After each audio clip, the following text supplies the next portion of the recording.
grow and go. Pastor Adonis vatsanangura nenyaya yekugadha nokugrowa pamusoro pazvo. Saka izvezvi tiri kuti tiri kugadha, tiri kuungana savana vaMwari. Mwari vakatiwanira nyasha dzokutitendera kutipa upenyu hwekupinda muna 2025 nokuda kwenyasha dzavo, nokuti Mwari vane chinangwa noupenyu hwumwe nomumwe wavakatendera kuva mu2025. Saka tiri kuungana savana vaMwari, different organizations, different ministries akaungana pano. Tiri kuungana tichigoverana shoko raMwari. Chinangwa ndechekuti tikure muna Mwari.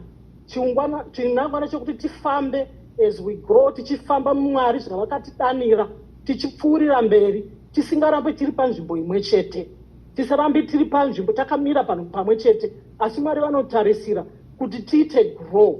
Mwari vanotarisira kuti tiite move on, tisaita remain in one place.